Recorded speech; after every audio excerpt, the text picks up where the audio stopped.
Hey, hey, hey, happy Tuesday. Come on in, pull up a chair. The Gaming Gang Dispatch is in the air.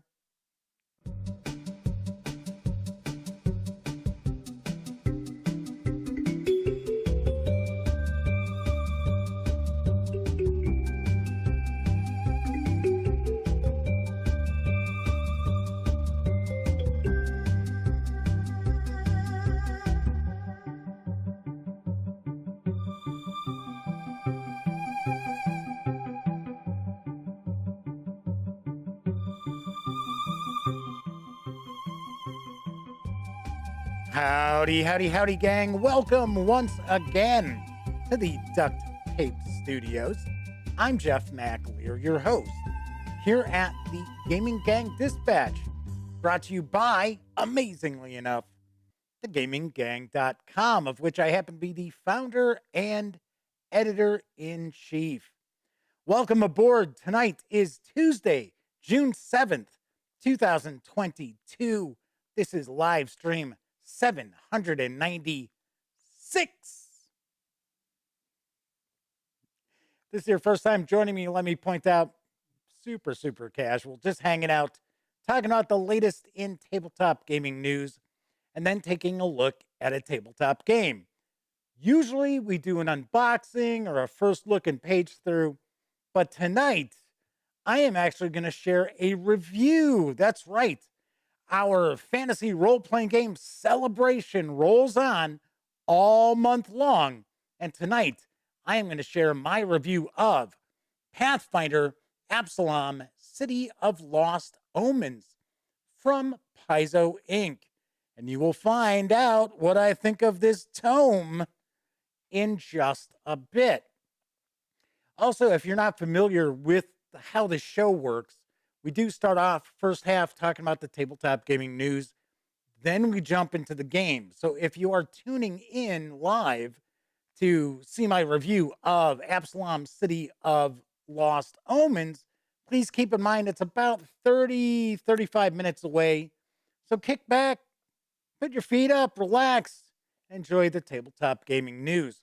Of course, if you are watching this 30 minutes or more after the stream ends, there will be timestamps both in the show notes and depending on what device you happen to be watching this with, you might even have them embedded in the timeline of the video.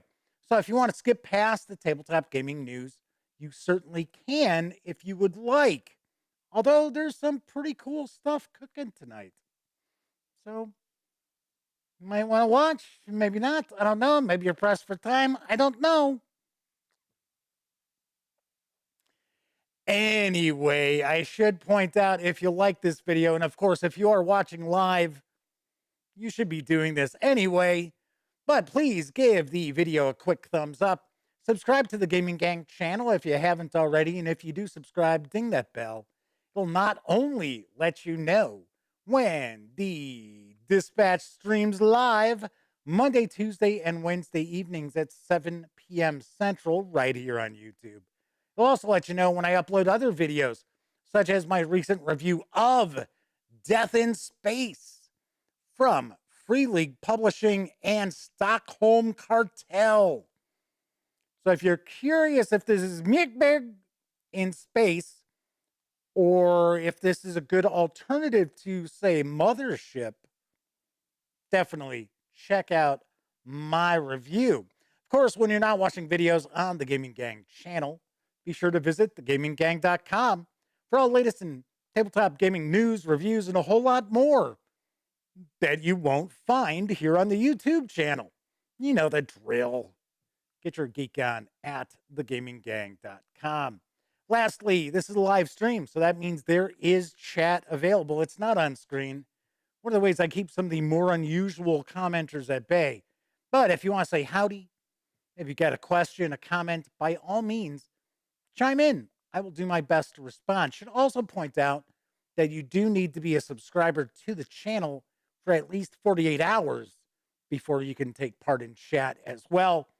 Yet another way that I try to keep some of the more unusual commenters at bay. So first out the gate tonight was Mr. Eddie T saying howdy. So that must mean that Sarah D cannot be far behind.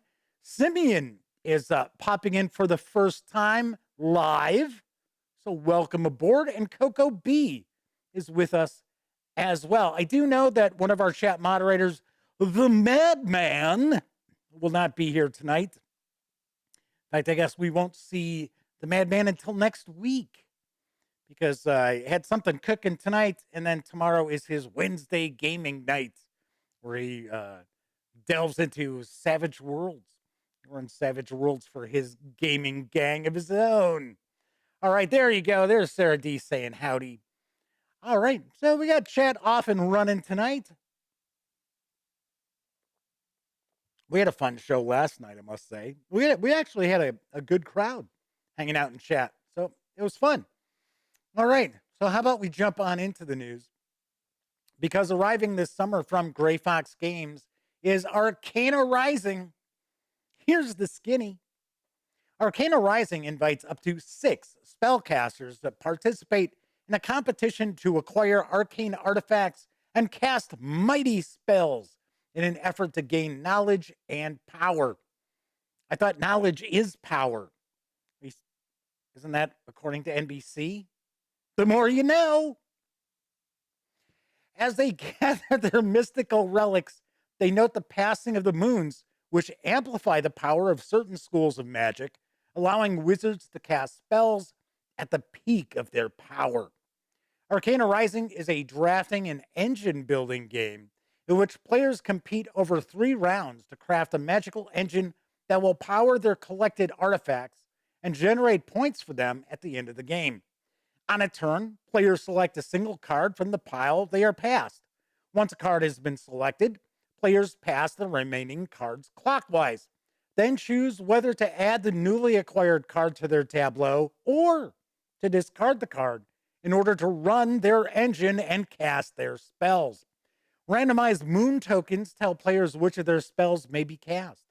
Therefore, the timing of executing your powers is nearly as important as the powers themselves. The cards fall into schools of charms, herbology, blood arts, potions, alchemy, and artifacts. Only a single type of spell can be cast each turn, depending on a randomized order for that round. After 3 rounds of drafting, players calculate their scores based on the unique set of artifacts they've collected, and the player with the most victory points, you guessed it, wins. Arcana Rising is for 1 to 6 players, ages 14 and up, plays in 20 to 60 minutes. It's going to carry an MSRP of $39.99 when it arrives in stores in July. I like the art style on this. It was pretty nice. I think it looks pretty interesting. Gotta say, I am not necessarily the biggest card drafting fan. It's kind of funny. I played Seven Wonders when it came out. I knew a lot of people who were super pumped about Seven Wonders, and I thought it was fine. I enjoyed playing it. Yeah, I wasn't completely knocked out by it. And it's kind of funny how seemingly Seven Wonders has kind of lost its luster over the years. Didn't take that long. So anyway, but I thought I'd share this because it could be kind of interesting. Like the fact that you're, rival spellcasters and you're trying to put together an engine, which that I'm a fan of. So I like engine building games. So we shall see. We shall see. All right. So Coco B says, knowing is half the battle from what they remember. Yes, that is correct. All right. On to my next news piece. Because Sniper Elite, the board game, is arriving in stores this month. And here's the latest from Rebellion Unplugged. It's 1943, and something is moving in the darkness. Designed by David Thompson and Roger Tankersley, Sniper Elite, the board game, is a 1 to 4 player stealth action board game of pushing your luck and predicting your enemy. One player takes the role of an allied sniper, Carl Fairburn, while up to 3 others control squads of German soldiers trying to strike a balance between defending their base and hunting Carl down. As a sniper, you will keep Carl's location secret from the other players by tracking your movement on a secret hidden board as you stalk through the shadows towards your objectives. Outnumbered but not outgunned, you must carefully manage your timing, as every shot you take and objective you complete gives the enemy more of the information they need to narrow down your position. The defenders will have to use a mix of tactical planning and careful insight to track the sniper's movements and outwit their bluffs, using their miniatures to block paths, guard vulnerable areas, and move in for the kill. The game also includes solo rules, putting you in command of the sniper while your enemies are controlled by an AI deck. Test your wits against this formidable opponent and see if you can claim a priceless victory for the Allies. There actually is a short pre-order video. Yes, this successfully kickstarted, and now there is a pre-order video that's going to share a little bit more information about Sniper Elite, the board game.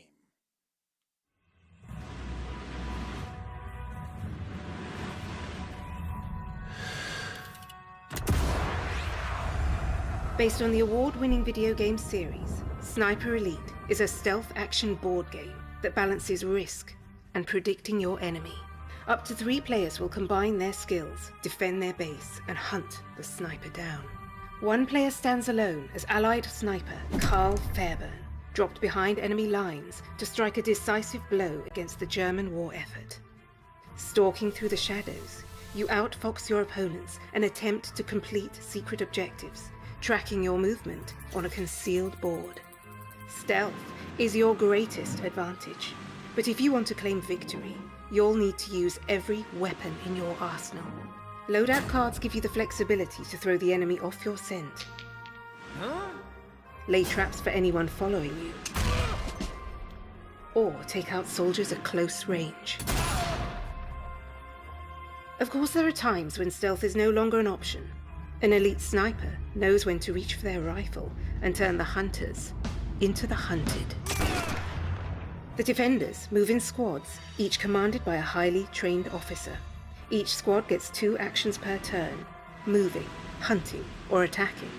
Narrow down your search to pen in the sniper, then move in for the kill. Be warned, your opponent is cunning and has an arsenal at their disposal. But so do you. Each officer has a unique speciality, providing additional support and firepower to their soldiers, and makes each squad a unique threat. Choose your moment carefully and turn the tide of battle in your favor. In this tense game of cooperation and bluff, one bullet can change history. Pre-order your copy today.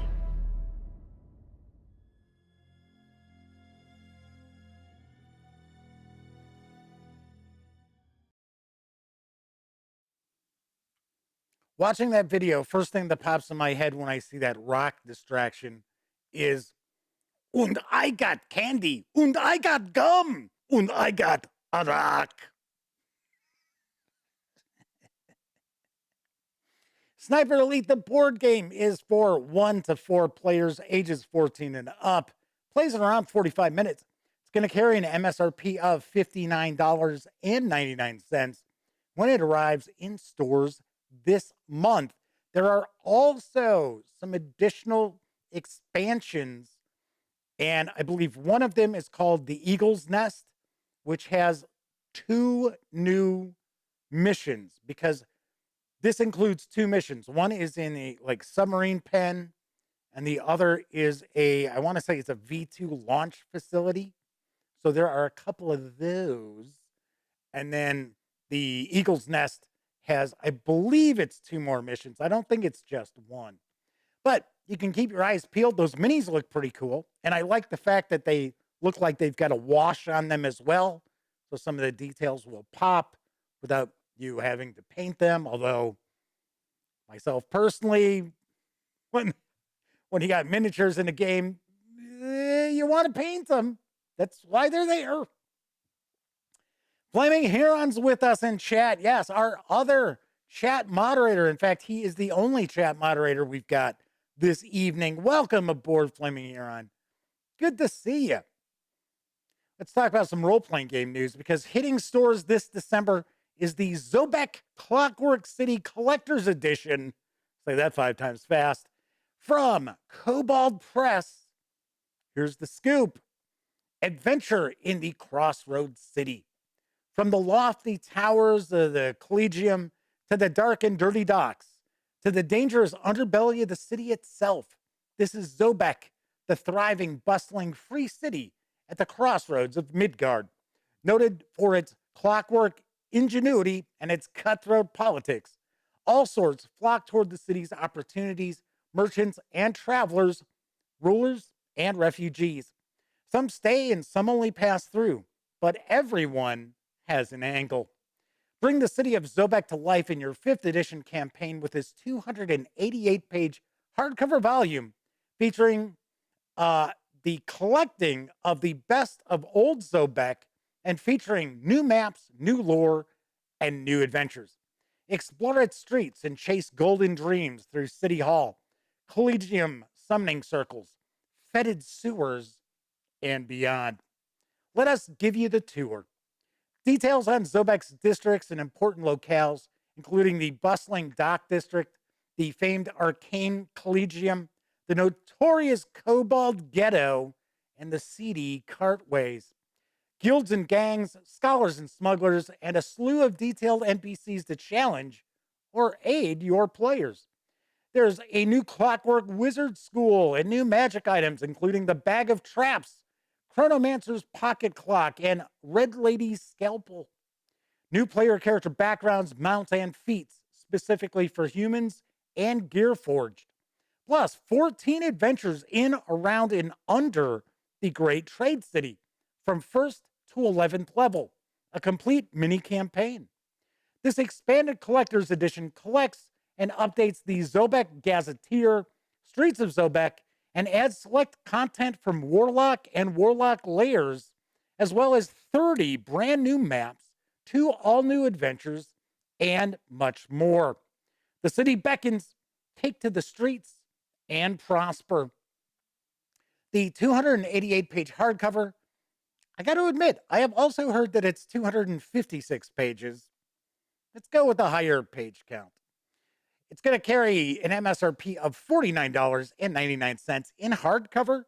You can grab the PDF for $24.99 when this collector's edition arrives in December. It is up for pre-order for the physical hardcover right now. So you might want to take a peek. I definitely dig the Kobold Press Midgard setting. It is really, really good stuff. And Zobek is kind of their free city state. It's like a city state of Zobek.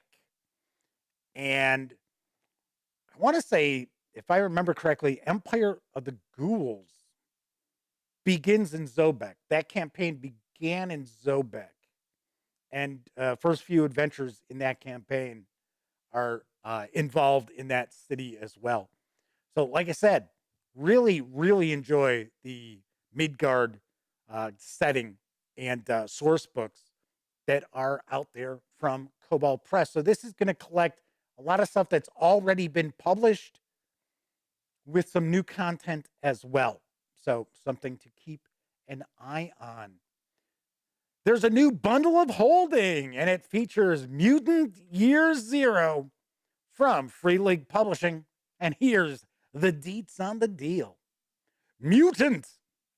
Leave the safety of your ark and venture into the zone to get this revived July 2018 Mutant Year Zero bundle featuring the post-apocalyptic tabletop role-playing game, you guessed it, Mutant Year Zero, role-playing at the end of days.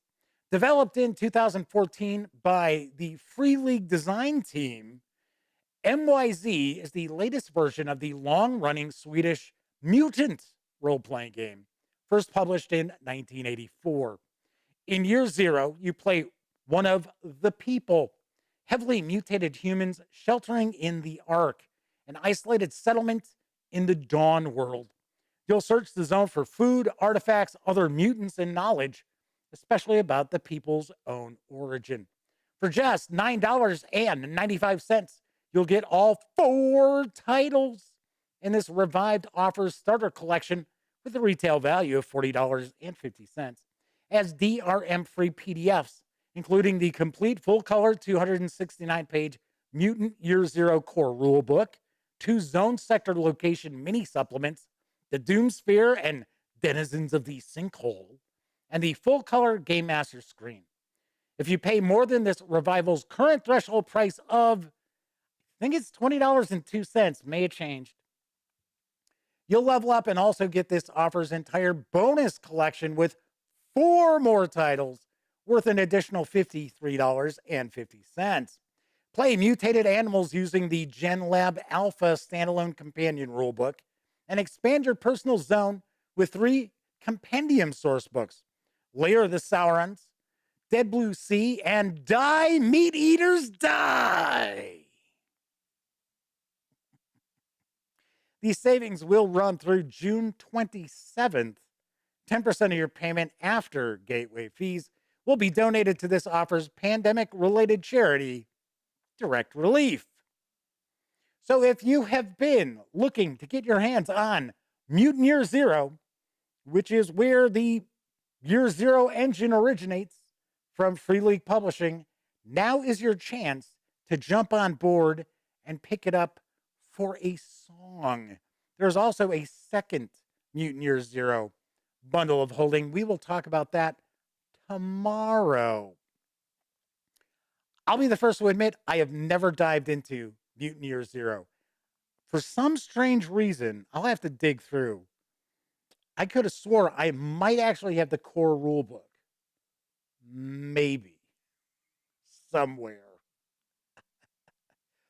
But if you are not familiar with the Year Zero engine, it is relatively light. It is pretty easy to wrap your head around. Or actually, you got a dice pool of 6-sided dice. You succeed on, if I remember right, I think it's a 6. Because that's where they changed the engine a little bit. I believe it is on a 6 as your success. And if you're rolling 3 dice, you need a 6. There you go. So basically you have your pool, depending on what your attribute is or what skills you might have. That's going to determine what your dice pool is. And you're looking for a 6. Or is it 5? Like, I'm sitting there, is it 5 and 6? No, I think it's a 6. I think it's only a 6. Right, on to my last news piece. There's a new adventure which has arrived for Achtung Cthulhu 2D20 from Modiphius Entertainment. And here's what I know about Assault on the Führer Train. Climb aboard Hitler's steel behemoth. It's November 1944, and as winter descends, the Allied advance rumbles to a halt on the borders of Fortress Germany. The U.S. Army and German defenders settle down in a stalemate as they watch each other warily across the Siegfried Line. In just a few short days, Operation Watch on the Rhine, or the Battle of the Bulge, as history will come to know it, will be launched. But other forces are also at play in the snowy Ardennes. Credible intelligence reaches a local resistance cell that an armored train, which contains the Führer himself, is heading toward a secret Black Sun and Nachtwolf facility deep in the heart of the forest. With time pressing, resistance leader Marta Archibald seizes her chance and decides to gamble on a covert raid, hoping to clamber aboard, sweep through the train, and cut off the head of the snake by assassinating Hitler himself. It is a dangerous, possibly even foolhardy mission, and the odds are stacked against her. But Marta and 4 brave colleagues are prepared to risk it all, for if they succeed, they can bring the war to a premature conclusion, saving millions of lives. But is this a genuine chance to kill the Führer, or a carefully baited trap designed to draw the resistance out and lure them to their deaths? Find out in this thrilling mission. which features a 50-page standalone mission for resistance agents. It can be run as a prequel to the main Forest of Fear campaign, or it can be played as an exciting standalone adventure in its own right. Features a breathtaking cover and full color artwork, plus blueprints and maps of the Steel Behemoth. Contains 5 pre-generated resistance heroes ready to launch the assault, with print-at-home handouts and maps to enhance your tabletop play. The 52-page adventure is available right now in PDF at Drive-Thru RPG for $10. Cha-ching! Sweet, very nice. Very, very nice. Good to see some more support for Achtung Cthulhu 2D20 from Modiphius Entertainment. I think next month there is another adventure. I think it's a bigger adventure that's going to drop next month. But it was announced, I want to say it was last month, Modiphius Entertainment announced that there was going to be more Achtung Cthulhu content on the horizon. And good to see. Good to see, because I know a lot of people like that system. It was pretty popular back when it was kind of piggybacked on Call of Cthulhu, Chaosium's rule set, right? So something to check out. Simeon points out they've dropped 500 Canadian, I believe that's Canadian, on Call of Cthulhu books based on reviews from this channel. Wait a second, 245 Trioxin says 500, that's like $20 US. I don't know if CDN is Canadian or not, because I was going to say, if it's 500 Canadian, it's not necessarily $20, but I mean, it's like 3 something, right? I don't know. I don't know what the exchange rate is. I'm lucky I know what the dollar buys. Yes, because, I'm the elite. What can I tell you? Yeah, right. All righty. Very nice. So there is the news tonight. I should point out, Simeon, you should reach out to Chaosium and let them know. I've talked about that quite a few times here on the channel, that if you are making purchases from various different publishers based on coverage that you see from the Gaming Gang, be it first looks or reviews or news pieces, what have you, let them know. Because the reality is, many of these publishers have no idea where their customers come from. And if they know that there's an outlet out there that people are like, oh, hey, I saw this video, I read this review, and that's what, gave me impetus to pick this up. They like to know about it. And of course, they're far more willing to send more stuff our way for us to just keep that circle of life going. So there is that. All righty. Anyway, that is the news. I was just talking about Drive-Thru RPG. Please keep in mind that the Gaming Gang, thus the Dispatch, is affiliated with the One Bookshelf sites. So if you are going to visit Drive-Thru RPG or DM's Guild, Storyteller's Vault, any of the One Bookshelf sites, please stop by thegaminggang.com. First, click on one of our banners. That way, if you happen to make a purchase, I get a small portion of that sale. All those nickels, dimes, and quarters really do add up and help keep thegaminggang.com around. Do want to mention, a lot of people out there utilize the banner ads, and they're going to a different site. So for an example, normally I will have banners for Drive-Thru RPG and DM's Guild, because they tend to do fresh sales and things like that on a monthly basis or every few weeks, where some of the other sites, they don't.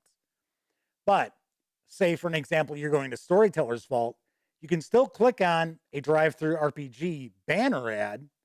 And when you get to Drive-Thru RPG, take a look at the lower left, you'll see Storyteller's Vault. You click on that, and it will still keep our affiliate code in the process. So that's how you kind of work it, where go to any of the One Bookshelf sites.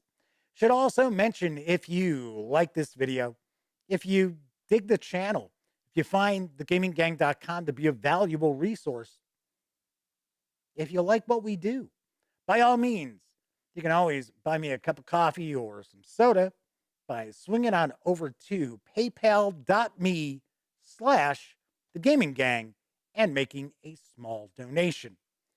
And I certainly appreciate everybody who either uses the banner ads or goes to paypal.me or both, because it really helps keep me around. It really, really does. It is much appreciated because, once again, got to remember, I don't do Kickstarters. I'm not sitting there reaching into your pocket every year with some sob story. So,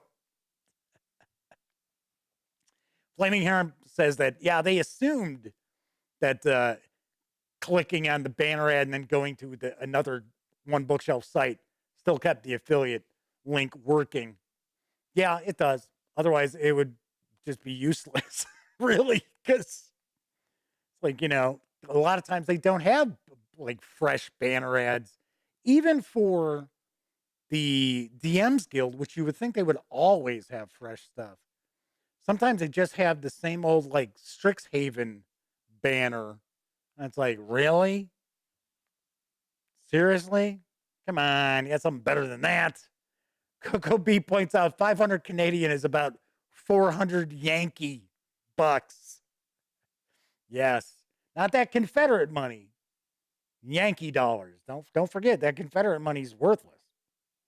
Don't be trying to buy anything with that Confederate script. Just ain't gonna happen, Dooley. All righty then. So, something I did want to mention before we jump on into my review of Pathfinder Absalom, City of Lost Omens, is that a year ago today, I had triple bypass surgery. And here's a picture of what I looked like moments after being wheeled back into the ICU. So my brother took this photograph. So, of course, I am absolutely, completely unconscious. I am out. And at this point, the surgery itself took a couple of hours. And then what they'll do when you have a bypass surgery, they put you into a room right next to the operating room so that if something happens in the next 60 minutes, they can get you back in. So you're under observation for an hour after the surgery. And then if you're all right after that point, then they take you back to the ICU. So that is me in the ICU. And thankfully, I do not remember those breathing tubes at all, because I had been warned that I might wake up as they were taking the breathing tubes out. So it was, thankfully, I don't see. The weird thing too is, and this is an intentional thing. Your first day after the surgery, you're kind of foggy. So I don't remember it all that well. And it is supposed to be that way. So I do remember that first day, I was actually sitting up in a chair in the ICU. And I was out 3 days later. So it was a pretty quick turnaround. So Simeon says intubation blows. Yes. But like I said, thankfully, I don't recall that really at all. I know I was conscious and it was still in, but I didn't panic. And it was kind of funny because I was told that when they tried to wake me, I was kind of like, yeah. I was like, nah, leave me alone. I want to sleep. And my brother was giving me a hard time about it. And I said, you got to realize I had been in the hospital for 6 days waiting to have the surgery. And A lot of people don't realize if you're not in a hospital, if you've never spent a night in a hospital, it's very difficult to get any sleep, especially if they're coming by every few hours to draw blood and things like that. It's, yeah, it's a real pain in the ass. So I told my brother, I was probably sitting there going, hey, trying to catch up on my sleep, man. Leave me alone. Because actually, the ICU was relatively loud. So it wasn't all that easy to sleep in the ICU either. And it was kind of interesting because they actually released me from the ICU in 2 days, which was very quick as well. In fact, I was walking around the next day because they want you up and moving. So so that's what I was doing a year ago today. Ah, yes. Ah. Now tomorrow I'll share a picture that I took. I came down because once I got home, I didn't do anything. I didn't do any videos for a couple of weeks. And I took a picture and I'm pretty gaunt looking. I wish I was at that weight right now. I needed to lose some weight. And the thing was, they had me on diuretics. And I happen to have just something about me. I carry a lot of water weight. So those diuretics actually really did help out quite a bit, keeping my weight down. So Flaming Heron says that he heard apparently that he went a little crazy after he woke up from heart surgery, not knowing where he was. And apparently that happens a lot. Says, thanks for the memories. So, yes, I am a lot better. It wasn't like I felt bad before that happened. Yeah, all those years of smoking catches up with you. It's what it was. All that easy living, all those high times, finally caught up with me. Sarah says they spent time in the ICU with both of her parents. Not a restful place by any stretch of the imagination. No.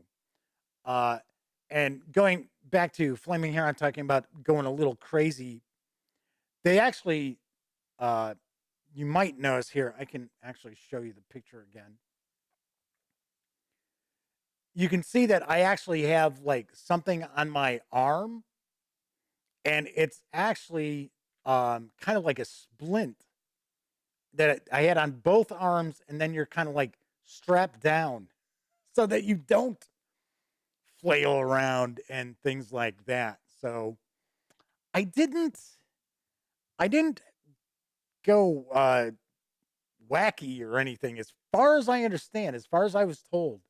Only thing that I was told was when they were trying to wake me, I was kind of like, yeah, get out of here. Sleeping, leave me alone. Which is funny because when I wake up in the morning, I'm like, I'm up. I'm not one of these people who like has to lay in bed for like a few minutes to get, revving my engine or anything. As soon as I wake up, I'm up. I just get up. All right. So we're going to take a peek at Pathfinder, Absalom, City of Lost, Omens, and my review in just a moment. But you know what? I think it's time for a brief intermission. It's intermission time, folks. Time out for a delicious snack in our sparkling refreshment building. Every item a fresh, appetizing taste treat.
of Party Line coffee. How about some Wilkins, comrade? That's capitalist coffee, you traitor. Send 2 pounds to the back door. What is it? Say, What is it? hey, why it's Buttercup. Popcorn, add sweet cream butter to hot popcorn. Mix it up, wrap it up, Buttercup is born. It's delicious. So nutritious. It's a taste delight. It's so munchy, Crisp and crunchy. you'll enjoy each bite. Eat butter-drenched Buttercup, popcorn at its best. Served in a king-size cup. It beats all the rest.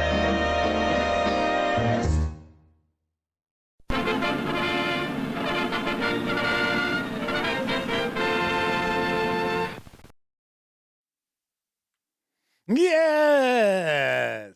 I actually remember that Coca-Cola intermission because it's from like 79 or something like that. And I even remember then sitting there going, seriously? Those are some of the worst special effects I've ever seen. Seriously? Flame Hero says, okay, communism? Hello, comrade. Would you like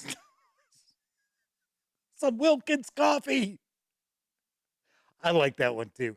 And hey, Wilkins gets to live. He's not violated in any way, shape, or form. Coco B says, Logan's Run Cola. Nice. All right. So tonight I'm going to share my review of Pathfinder, Absalom, City of Lost Omens from Paizo Inc. This 400-page hardcover carries an MSRP of $54.99. You can also grab the PDF for $38.49. And of course, you may recall I took a first look at the Beetle and Grimm's edition, their special gold edition of Absalom, City of Lost Omens as well. So let's swing on over to the other camera because here I've got Absalom, City of Lost Omens. So a few things to mention before we jump on in. Of course, the fine folks over at Paizo Inc. were kind enough to provide me with this review copy. But of course, neither I nor anyone else affiliated with the Gaming Gang has received any other sort of compensation for me to share my thoughts with you about this book. These days, it's important that you know that. I'm also going to stay picture in picture up here, as always. So as we take a look through, I'm going to be cutting off a little bit of the upper left portion of the book.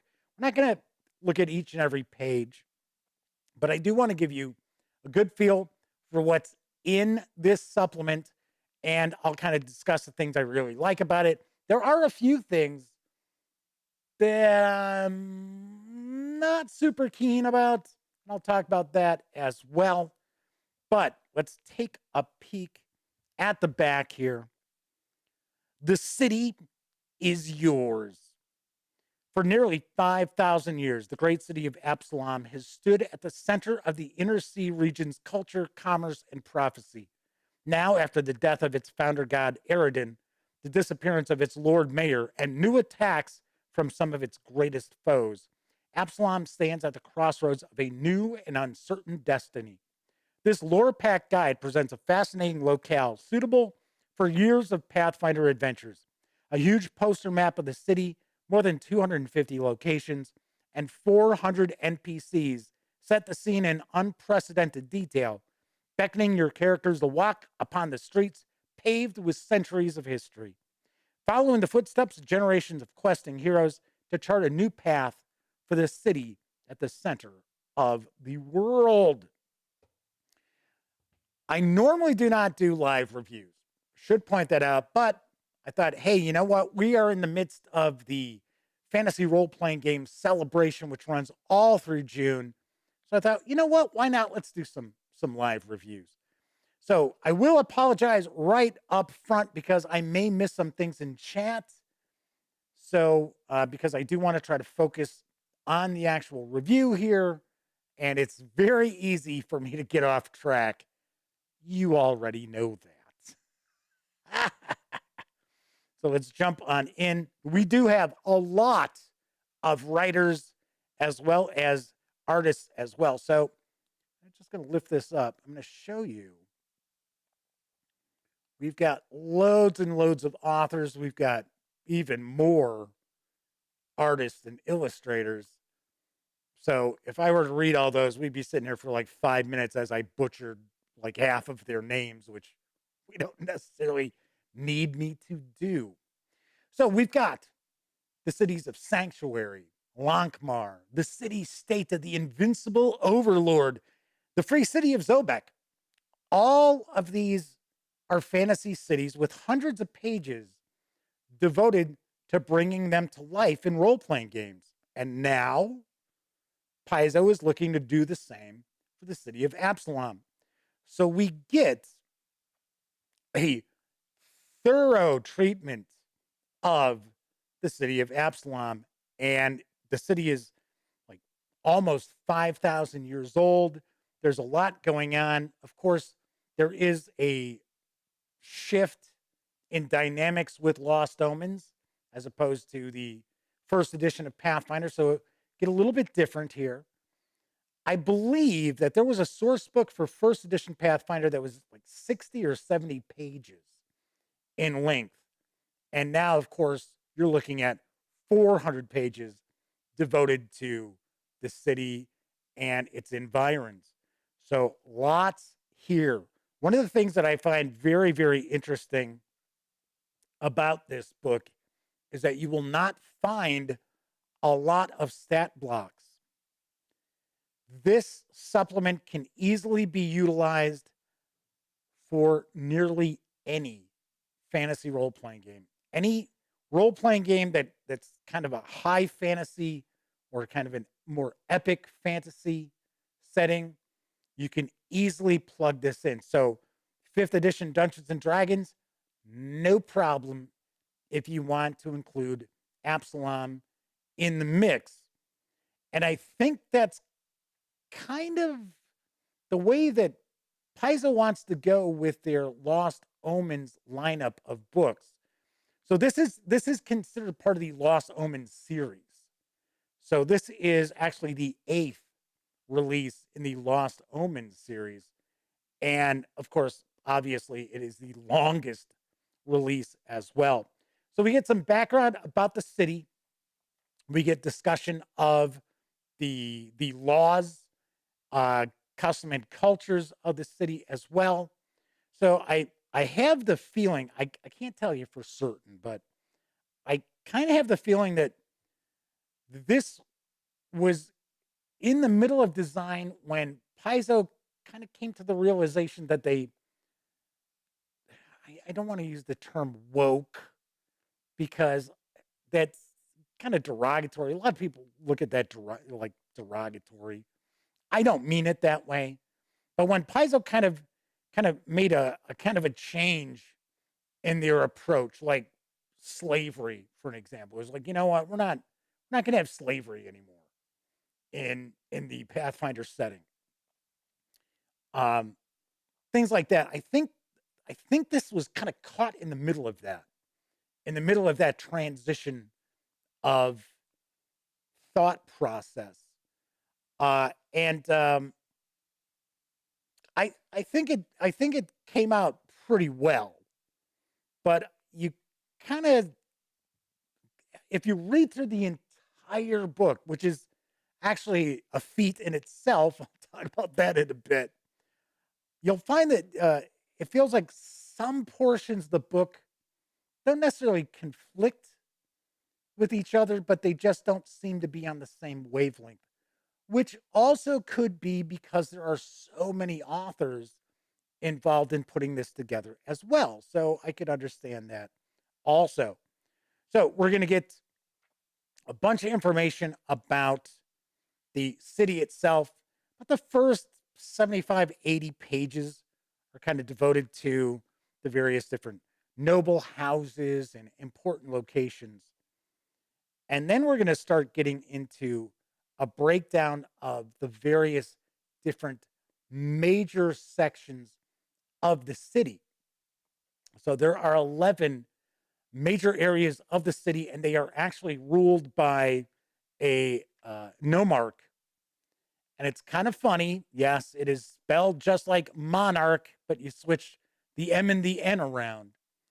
And I would not be surprised if there are some folks out there who think, oh, geez, what did Paizo just invent a word rather than monarch? It's Nomarch. No, it is not the case. That is a real word. That word exists, and it's from ancient Egypt. And a nomarch was someone who ruled a nome, which was a province of Egypt. So, like I said, I'm sure there were some folks out there like, nomarch, yeah, okay. That really is a word. So we're going to get a breakdown of each of the various different areas of the city. So here we're looking at the Ascendant Court, which is kind of the religious section of the city. Kind of think Street of the Gods from Lankmar. And so you've got a variety of different deities here. We have the coins, which is kind of the mercantile section of Absalom as well. We've got the docks. Obviously enough, we know what's going on at the docks. The comings and goings of commerce, merchandise. What we're going to find in each of these sections. Let me page back a little bit. So we're going to get kind of a breakdown, kind of a high-level view. The artwork throughout the book, I think, is really well done, and it's pretty uniform as well, which I appreciate that. So we're going to get a map. So there is a poster map of Absalom as well, but we're going to get a bit of a closer look of the area here. Then we're going to have some important locations that are keyed as well. We have 400 important NPCs that are documented in this source book. And one of the ways that you're going to utilize them is that you're going to see in these different locations, it's going to tell you what important NPCs typically are here. And I thought it's kind of cool too, because, so for an example, we have the Devil's Own Shipyard, and we get a breakdown, get a little bit of information about the Devil's Own Shipyard. And then here we see NPCs that says Lord Archite, I don't know, is the proprietor, Gerd, dull-witted laborer, gang muscle, and Zelva, labor boss, gang leader.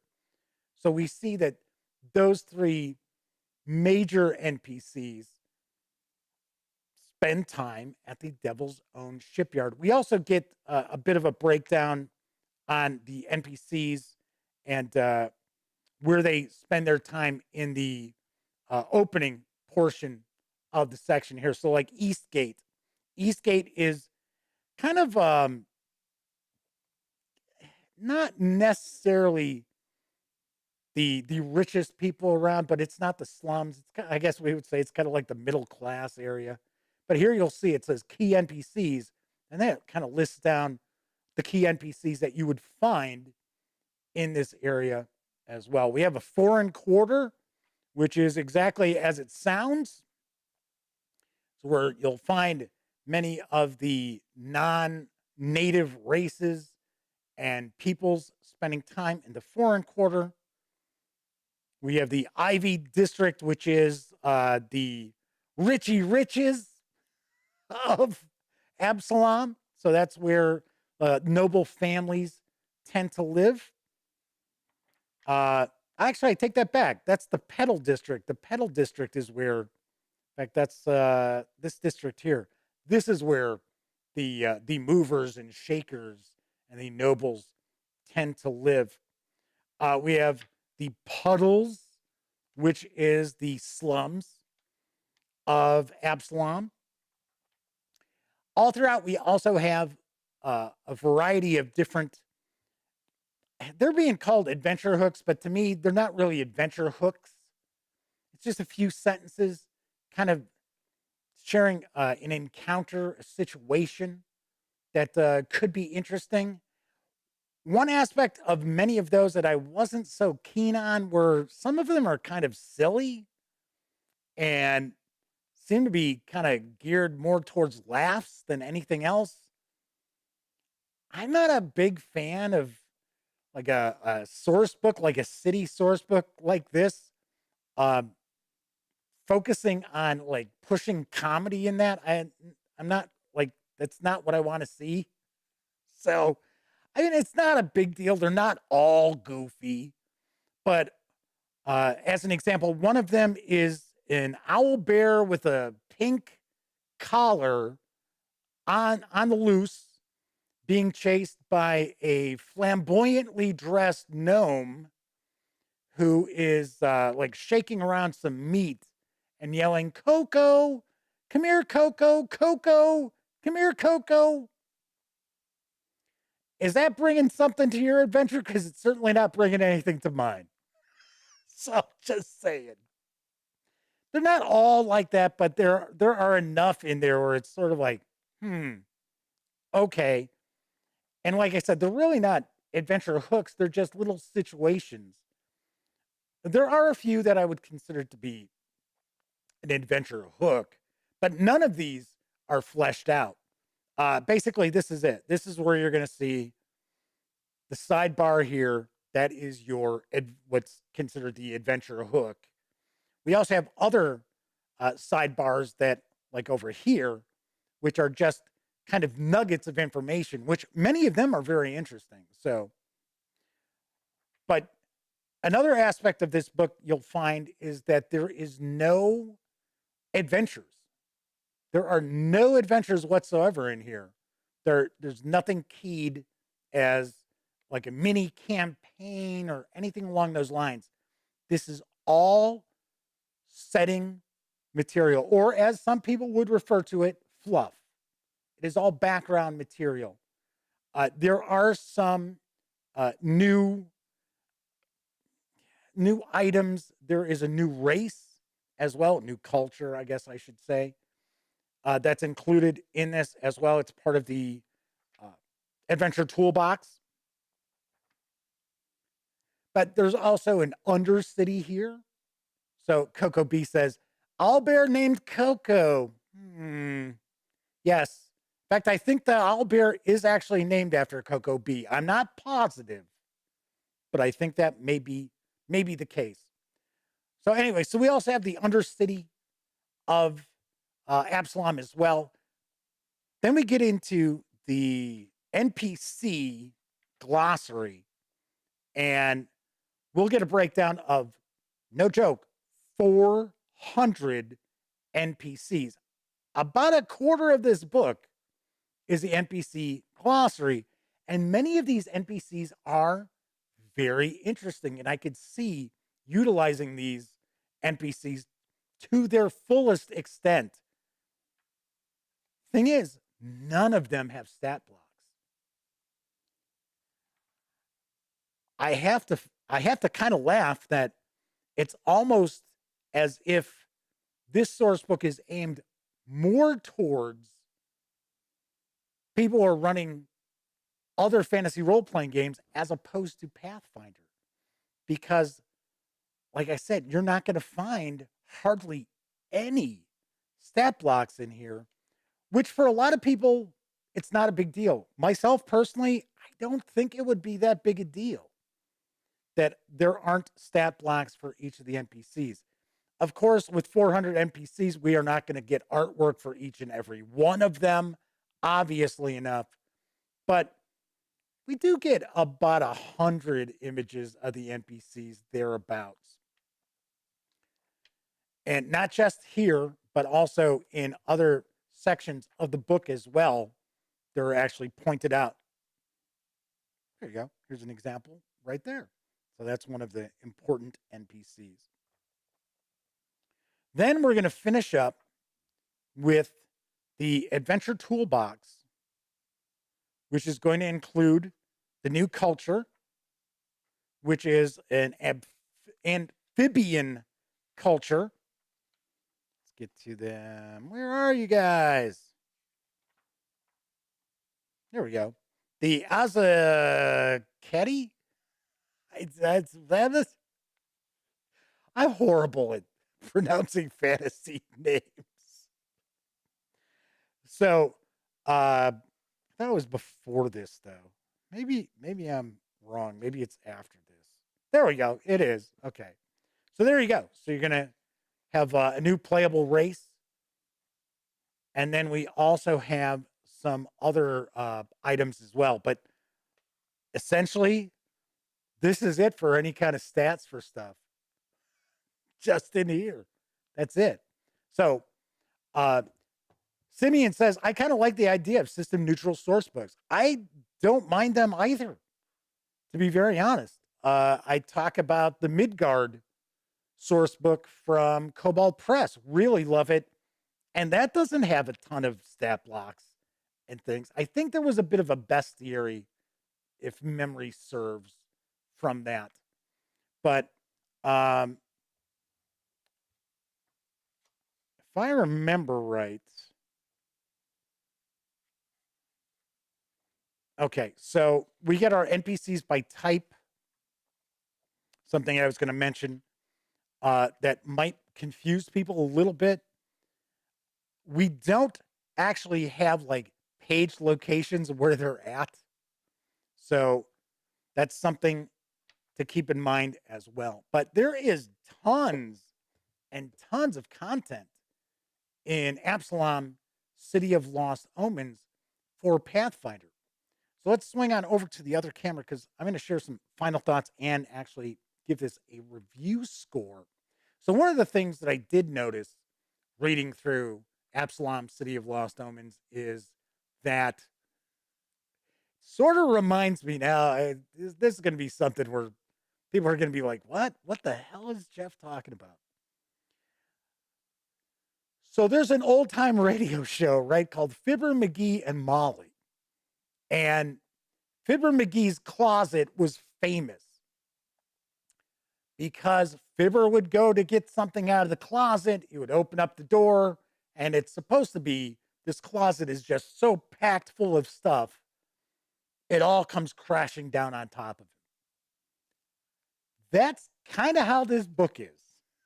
So it's like, I'm going to go look for a specific piece of information, and it's like, oh my gosh, bam! This book is jam-packed with content. That's what I'm trying to say. And once again, that's not a knock on it, but I am pointing out that sometimes it's almost overwhelming the amount of content that is in this source book. So it's important to keep that in mind. Also, it's a little disappointing that we don't really have adventures in this. Even if we had maybe a 20-page adventure, I think that would have been pretty cool to have available to us. Yes, I know we've got Agents of Edgewatch, which is an adventure path that takes place in Absalom for the most part. But that was another kind of strange adventure path that hit right during the George Floyd protests that I think Paizo had to make kind of some quick adjustments to that adventure path. I didn't get to see all of it, to be honest with you. That was, once again, back at the point when Paizo and I weren't exactly on the same page. So some stuff would show up to get reviewed, like I'd get the first part of an adventure path, and then I'd get the sixth part of an adventure path, but nothing in between. Thankfully, we're on the same page now. But like I said, I would have liked to have seen a bit of adventuring in it. Some of the adventure hooks as they're being provided are just kind of encounters. Some of them, as I pointed out, are kind of silly, kind of throwaway. Didn't necessarily need those. But all in all, I think this is a very worthy addition to not only Pathfinder Game Masters. I can't really see players picking this up because the only real player-facing info is the new culture. That's kind of the only. Yes, I get it. players can sit and read fluff about the game setting. I completely understand that. And there are players out there who love to do that. I don't necessarily think it's critical that players would own this, but game masters themselves, of course, and they don't have to be Pathfinder game masters either.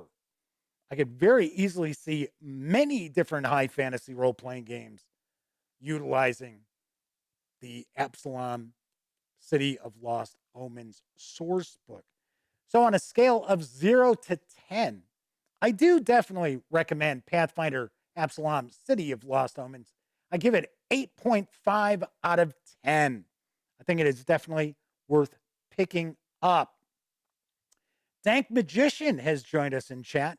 Sorry, once again, if I wasn't really focusing on chat too much, because otherwise I'd be like way off base on the review. They're pointing out, yes, the Adventure Path ad is at the end of this book. Yes, it is. Also points out, yes, this is kind of a system agnostic book, and you could plop this into anywhere. Yeah, pretty much. That's what I was talking about as well. So Flaming Heron says, hopefully not getting this book purely for the new race. No, I would hope not. But you know what? There are players out there who have money to burn. It's true. And they'll just pick up any old, oh, well, it's 400 pages, but there's 8 pages that I could use. Go run it off and buy it. Simeon asks, no indexes. No.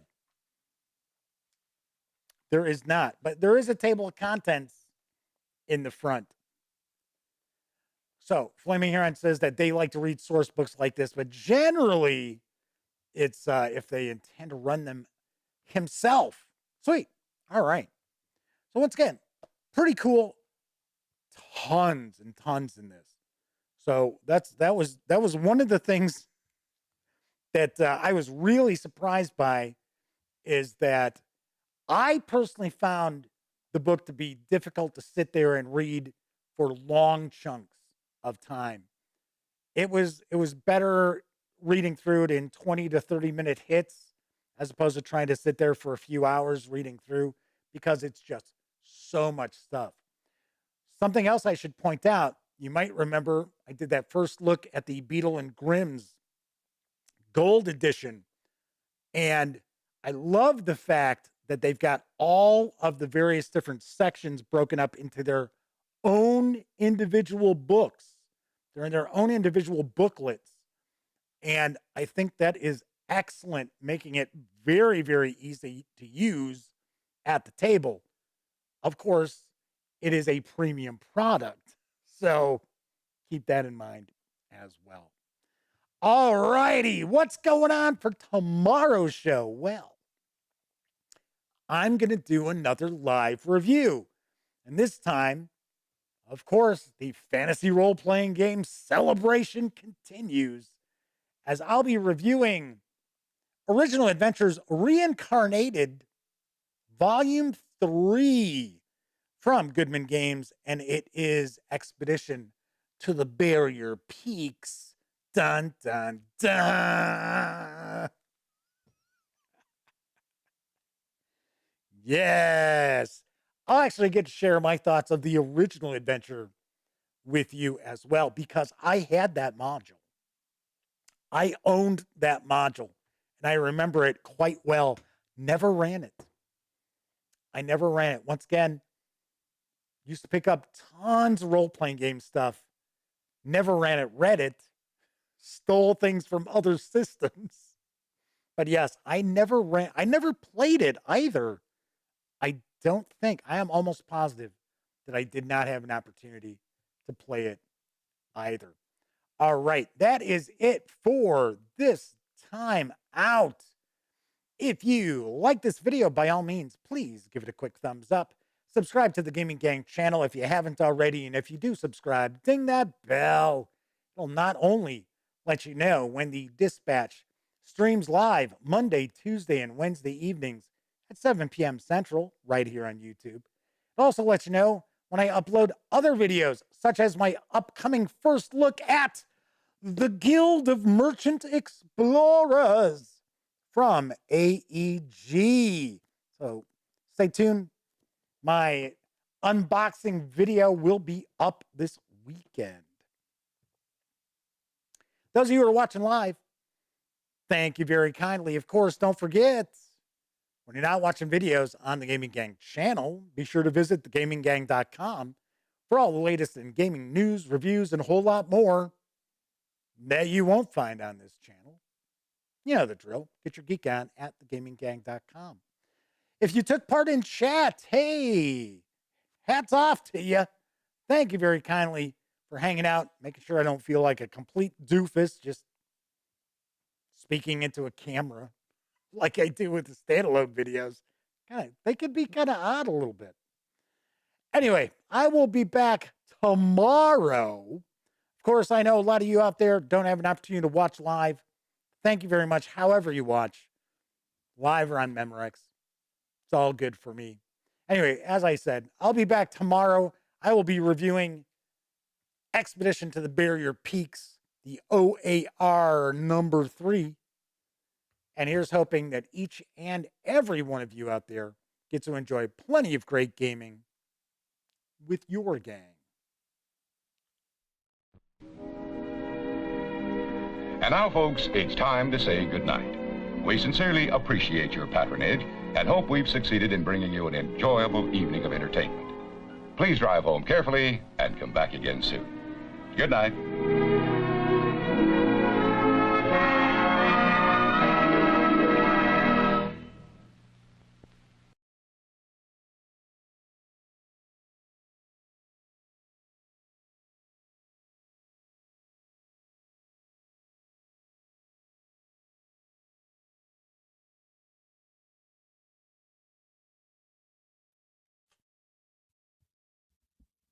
Oh, hey, you're still here.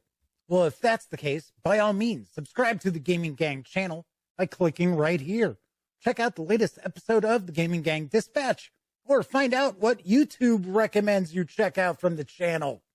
And of course, once again, I'm Jeff McAleer. Thanks for watching.